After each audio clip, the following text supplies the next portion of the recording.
Hello art friends, my name is Fleshwad, and happy 2021. We survived 2020.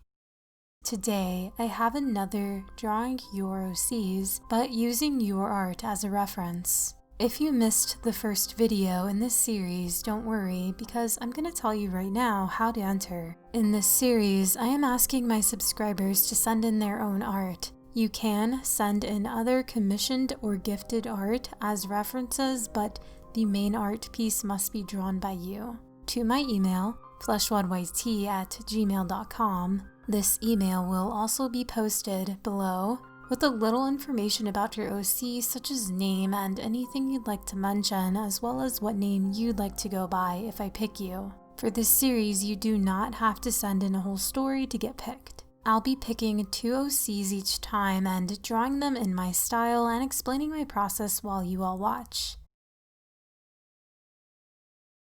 The first OC we have today is named The Bush and was submitted by Rainbow Disaster. Here is what was written about this OC.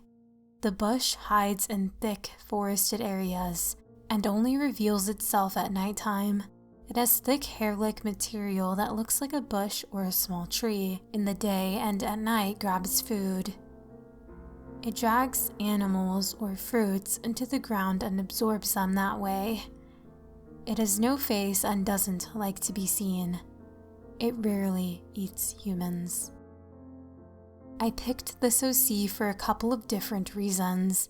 I liked the muted color palette mostly. I also loved the blacked out face and the rooted lower body. Definitely some very great horror elements.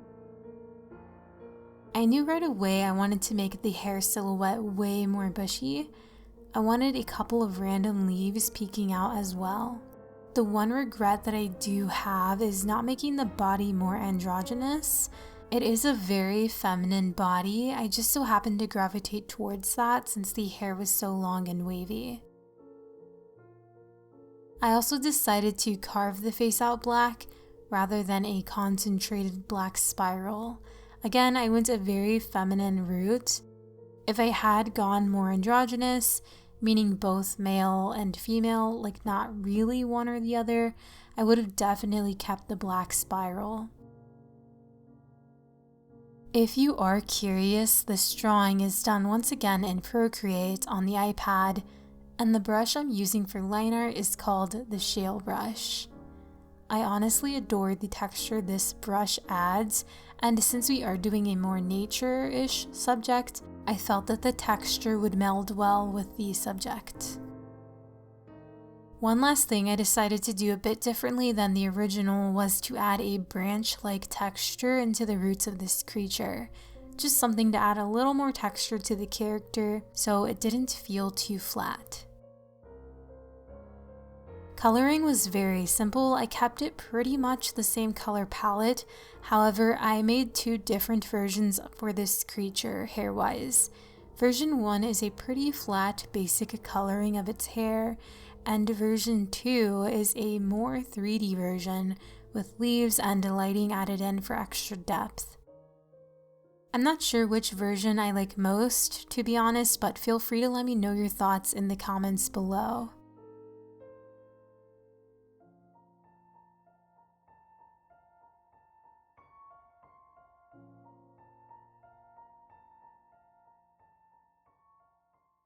Our second OC was submitted by ARTBXBY and is named Jinx. Here's what was written about this OC. This is Jinx. Her real name is Gina. Her blood is black and her head and hands are sewed to her body. She can disconnect them and make them float and connect them back again. She carried a curse that makes no one love her ever, but she didn't believe in love anyways.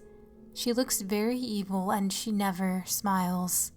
She's always rude to everyone and appears emotionless, but she's actually very soft and childish on the inside, which only her best friend sees. A couple of reasons I picked this OC was again the color palette. I loved how monochrome it was. I also found Jinx very attractive and wanted to see how she would look in my style. I sketched her out using the symmetry tool in Procreate, which basically mirrors what is drawn on one side to the other side. It's a canvas tool that you definitely have to get used to, but on characters like this that are pretty basic facing forward and are pretty symmetrical, this tool comes in very handy. I did have to draw this character a couple of times. The first sketch you see, like if you look closely, it's not the sketch I'm lining in the art stage. I actually decided to stop recording the process and to sketch freely without the worry of recording it, which definitely helped me loosen up a bit and draw the character that more closely resembled the original.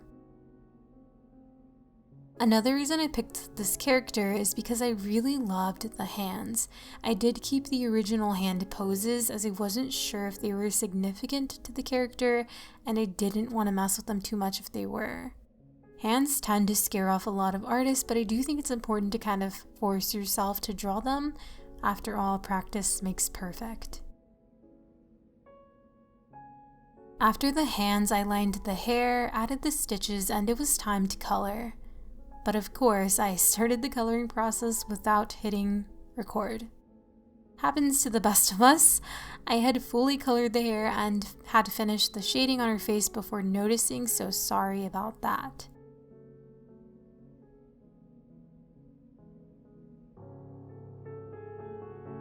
I finished adding the shading and then added the black goo in the background, and here is the finished drawing.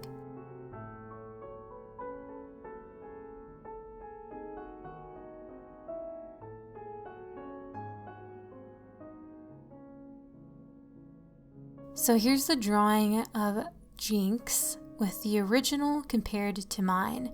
When it comes to this drawing, I kind of prefer the original a little bit more.